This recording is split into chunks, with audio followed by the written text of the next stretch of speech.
gubwa neza hose kuri kibiganiro n'amakuru cyenda tukugezaho 5/5. Reka tugubwire ko mu gihugu cy'u Burundi hamaze imisi havugwa ibibazo bigiye bitandukanye, birimo ibibazo by'ubukene, birimo ibibazo byo kubura lisansi cyangwa se ibitoro, birimo ibibazo byo kubura amadovize cyangwa se amafaranga y'abanyamahanga n'ibyinshi, ndetse hakavuga ubukene nyine buri kugenda bwiyongera n'ubuzima buhenze mu gihugu cy'u Burundi. Nubwo Perezida Evariste Ndayishimiye yagiye agaragaza ko rwose ibyo bakekereye igihugu cy'u Burundi atari ko bimeze, kuko abarundi kuri ubu bejeje umusaruro, ahubwo akavuga ko batazabona naho bawushyira nk'uko yagiye abitangaza. Gusa nubwo bimeze gutyo, hari bamwe mu basesenguzi n'abatavuga rumwe n'ubutegetsi bagaragaza ibitandukanye n'ibyo Perezida Evariste Ndayishimiye w'igihugu cy'u Burundi agaragaza ku bijyanye n'imibereho abaturage b'igihugu cy'u Burundi babayeho.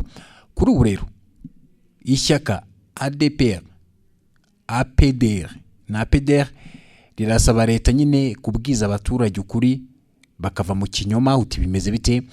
Ni ishyaka APDR rero ryo mu Burundi riratangaza ko ribabajwe no kuba leta y'iki gihugu yaracuriye ikarumura cyangwa se yararuciye nyine ikarumira, bitewe n'uko muri iki gihe igihugu kiri mu gihombo gikomeye bitewe n'ibikomoka kuri peteroli muri iki gihugu byabuze ku kigero giteye inkeke. Gusa ishyaka nyine APDR ryo mu Burundi ritangaza ko ribabajwe nyine no kuba leta y'iki gihugu yararuciye ikarimira. Umwe mu bayobozi iri shyaka avuga ko ababazwa cyane no kuba abayobozi b'iki gihugu birirwa mu nama no mu birori basesagura na duke nyine igihugu cyari gisigaranye, batitaye nyine ku maganya y'abaturage. Gabriel Bazamwitonde usanzwe uyoborera ishyaka rya APDR yemeza ko ari n'abanga ririmo abarundi nyine barushye kandi bihebye kubera ukubura uko bakora ingendo. Akavuga ko ibi bizanira cyangwa se bizanira abarundi benshi ingorane, dore ko n'ibiciro ku masoko muri iki gihe byazamutse cyane, kandi ugendeye ku mikoro y'abarundi bigasa no kwikorezwa nyine urusyo ruremereye. Uyu munyapolitiki agasaba ko leta yatanga ihumure ikanagabanya ibikorwa bitazana umusaruro mu gihugu ndetse no ku barundi muri rusange. Gusa ngo na leta ubwayo irakomeza gukena, kuko igihugu kuba kidafite ibikomoka kuri peteroli birakomeza gushora igihugu mu bihombo. Muri raporo rero zitangazwa na banki y'isi igaragaza ko Burundi ari kimwe mu bihugu biza ku mwanya wa kabiri ku rutonde rw'ibikennye cyane kurusha ibindi mu isi, aho abagera kuri 80%, ni ukuvuga muri miliyoni 13 zibarurwa muri iki gihugu batunzwe n'ubuhinzi. Iyi raporo kandi ikagaragaza ko abarundi bagera kuri 5% aribo bonyine bagerwaho n'umuriro w'amashanyarazi. Ubukene bw'iki gihugu rero bwakomeje n'ubundi gutumbagira nyuma yaho bufatiwe ibihano ku ngoma ya Pierre Nkurunziza wahoze ayobora iki gihugu. Ni ibihano bagiyemo mu kuva muri 2015 baza kubisohokamo muri 2020. Gusa Perezida Ndayishimiye Evariste akimara kugera ku butegetsi yagerageje kwagura umubano n'amahanga hagamijwe ko ibihugu by'amahanga byakongera kubagenera inkunga. Gusa ariko politiki y'imbere mu gihugu nituma batarenga umutaru. Hagati aho nubwo bimeze gutyo, twakubwira ko ingabo z'umuryango w'abibumbye MONUSCO ziri mu burasirazuba bwa Repubulika ya Demokarasi ya Kongo zamashijwe urufaya rw'amasasu. Uti rero byagenze bite? Ni mu gitondo cyo ku itariki 15 z'ukwezi kwa gatandatu 2024 nibwo ingabo z'umuryango w'abibumbye MONUSCO zagabweho igitero gikaze n'abivuga ko ari abawazarendo bazwiho gukorana bya hafi n'igisirikare cya FARDC, no kuvuga igisirikare cya Repubulika Iharanira Demokarasi ya Kongo. Aya makuru nk'uko yatangajwe na Radio Okapi avuga ko icyo gitero cyagabwe ku ngabo za MONUSCO zisanzwe mu butumwa bwo kugarura amahoro mu burasirazuba bwa Kongo, cyabereye mu gace kitwa Malende mu birometero 7 uvuye mu mujyi wa Butembo ho muri Kivu y'Amajyaruguru. Iyi radio rero yarasobanuye ko byabaye ubwo ingabo za MONUSCO zari zerekeje mu bikorwa byo kurinda abaturage ngo badaterwa nyine n'abarwanyi b'umutwe w'iterabwoba wa ADF bamaze igihe bica abaturage mu ntara ya Ituri mu bice byo muri teritwari ya Beni.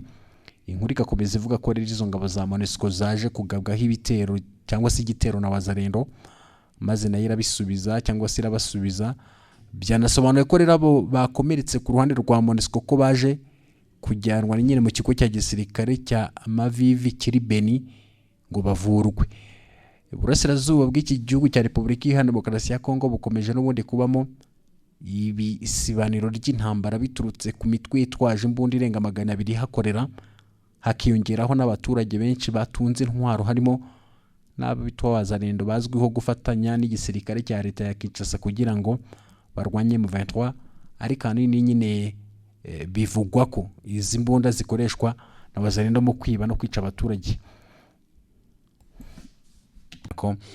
Muri 2013 ubwo M23 yatsindwaga igatsindwa n'ingabo zirimo za Repubulika ya Demokarasi ya Kongo FARDC zifatikanyije n'ingabo z'umuryango w'abibumbye za MONUSCO, zigafatikanya n'ingabo zari zaturutse muri SADC, ku buryo izi ngabo zihurije hamwe zigaba ibitero nyine kuri M23 iratatana cyangwa se iratsindwa, ku buryo yatsinzwe nyine igahungira mu bihugu bibiri birimo u Rwanda n'igihugu cya Uganda. No kuvuga ko M23 yacitsemo ibice bibiri icyo gihe, igice kimwe gihungira mu gihugu cy'u Rwanda, ikindi gihungira muri Uganda. Gusa icyo gihe nabwo twakubwiraga ko igihugu cy'u Rwanda n'igihugu cya Uganda byashinjwaga gushyigikira umutwe wa M23, ndetse icyo gihe u Rwanda rwagiye runafatirwa ibihano n'ibihugu bitandukanye birimo guhagarika inkunga. Ibyo murabyibuka, ari naho haje gukomozwaho kuba hashingwa ikigega Agaciro Development Fund kugira ngo kize cyunganira izo nkunga zari zahagaze zafashwaga cyangwa se ibihugu byafashaga nyine igihugu cy'u Rwanda. Ni byinshi byagiye bivugwa, murabyibuka, ndetse twakubwira ko nubwo ibyo bihugu byashinjwaga gushyigikira no gufasha M23 byo byakumye kubihakana. Kuri ubu rero twakubwira ko n'ubundi ubwo M23 yongeraga kubura imirwano hagati mu mpera za 2021 gutyo, twakubwira ko M23 yongeye kubura imirwano ku buryo iri guhangana n'igisirikare cya Repubulika ya Demokarasi ya Kongo. Impamvu nuko n'ubundi amasezerano bagiranye na guverinoma ya Kongo atashyizwe mu bikorwa. Twakubwira ko rero bivugwa ko hari ibihugu byagiye bishinjwa n'ubundi gushyigikira umutwe wa M23 birimo u Rwanda, nubwo u Rwanda rwakunze kubihakana.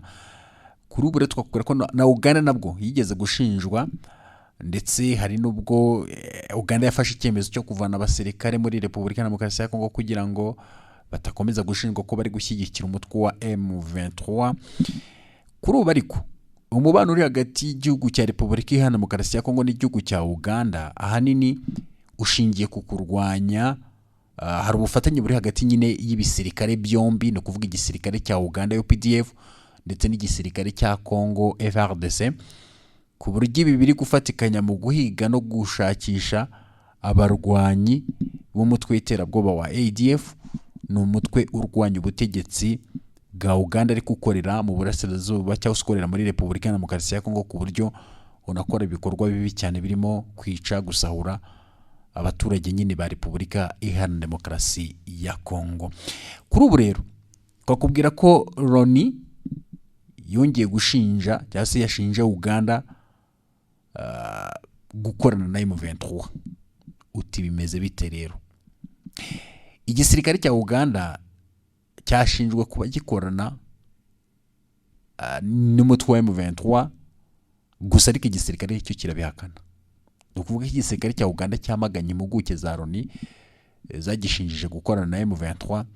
Ni umuvugizi w'igisirikare cya Uganda Brigadier General Felix Kulaige yamaganye impuguke z'umuryango w'abibumbye zashinje gukorana n'umutwe witwaje intwaro wa M23 uhanganye n'ubutegetsi bwa Repubulika Iharanira Demokarasi ya Kongo. Raporo rero y'agateganyo n'ubundi yizi impuguke ishinja ingabo za Uganda guha imyitozo abarwanyi ba M23. Ni amakuru y'umunyamakuru Andre Mwenda aherutse gusobanura ko zayashingiye ku kiganiro yagiranye n'umwe mu bakozi ba ambasade ya Leta Zunze Ubumwe za Amerika i Kampala. Uyu munyamakuru rero ukunzwe muri Uganda yatangaje ko intumwa za M23 zirimo umuvugizi wayo zamusabye kuzihuza na ambasade z'ibihugu birimo Amerika i Kampala kugira ngo zisabe guhuza uyu mutwe na leta ya Repubulika Iharanira Demokarasi ya Kongo.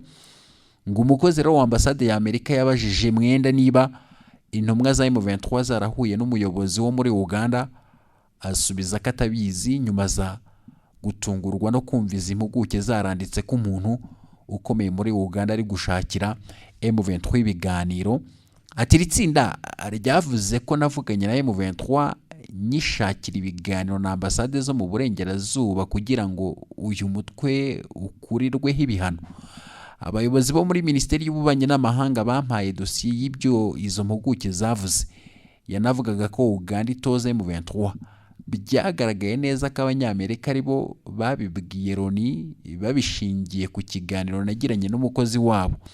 Muri iyi raporo rero impuguke za Loni n'ubundi zigaragaza ko nubwo bamwe mu bayobozi bo muri M23 bafatiwe ibihano bibabuza gukorera ingendo mu mahanga, Uganda ibafasha kujyayo bakoresheje ikibuga cy'indege cya Entebbe muri Kampala, kandi ngo bamwe muri bo irabacumbikira. Brigadier General Kurayige ni umuvugizi w'igisirikare cya Uganda UPDF, yatangaje ko Uganda ifitanye umubano mwiza na Repubulika Iharanira Demokarasi ya Kongo, bityo ko idashobora guha M23 ubufasha. Ati nta kimenyetso nabonye muri iyi raporo. Dufitanye umubano mwiza na Kinshasa, ntabwo ari twebwe twafashe inyeshyamba za M23. Uyu musirikare rero yanenze n'ubundi ubunebwe ahamya ko izi mpuguke za Loni zakoranye raporo abishingiye ku kuba zitarigeze zibaza leta ya Uganda ikivuga kuri ibi birego cyangwa se ngo zikore ubucukumbuzi. Mu magambo ye bwite yagize ati iyi raporo irabogamye, nta bucukumbuzi yakorewe, ntabwo bagize imyitwarire ya gihanga yo kudashakiraho urundi ruhande rw'amakuru. Ingabo za Uganda zari zoroherejwe mu ntara ya Kivu y'Amajyaruguru mu butumwa bw'amahoro bw'umuryango wa Afurika y'Uburasirazuba. Inshingano zari zifite rero no kwitambika ingabo za Repubulika Iharanira Demokarasi ya Kongo n'abarwanyi ba M23 mu gihe bari bategerejwe nyine imishyikirano gusa, hamwe n'izindi cyangwa se hamwe n'ibindi bihugu birimo Kenya, Sudani y'Epfo zirukanwe mu Ukuboza 2023 zishinjwa kwanga kurwanya izi nyeshyamba. Murabyibuka rero ni ingabo zoherejwe muri Repubulika Iharanira Demokarasi ya Kongo, ni ingabo zari ziturutse mu bihugu by'umuryango wa Afurika y'Uburasirazuba kugira ngo zijye guhagarara hagati y'impande zihanganye, no kuvuga uruhande rwa leta ya Kongo ndetse cyangwa se uruhande rwa FARDC, no kuvuga igisirikare cya Repubulika Iharanira Demokarasi ya Kongo ndetse n'uruhande rwa M23 kugira ngo bagane inzira y'ibiganiro.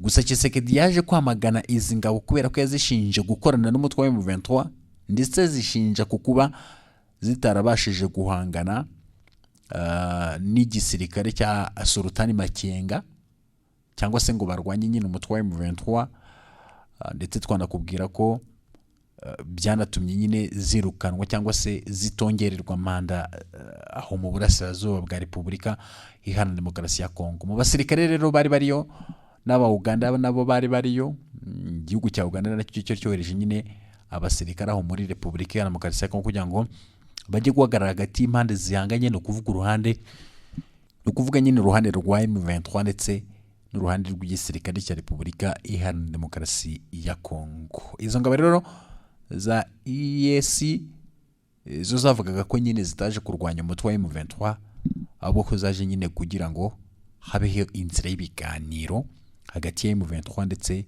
na guverinoma ya Repubulika Iharanira Demokarasi ya Kongo. Gusa twakwibutsa ko muri 2013 ubwo nyine izi nyeshyamba za M23 zacikagamo ibice bibiri, igice kimwe cyahungiye mu gihugu cy'u Rwanda, ikindi gice gihungira mu gihugu cya Uganda.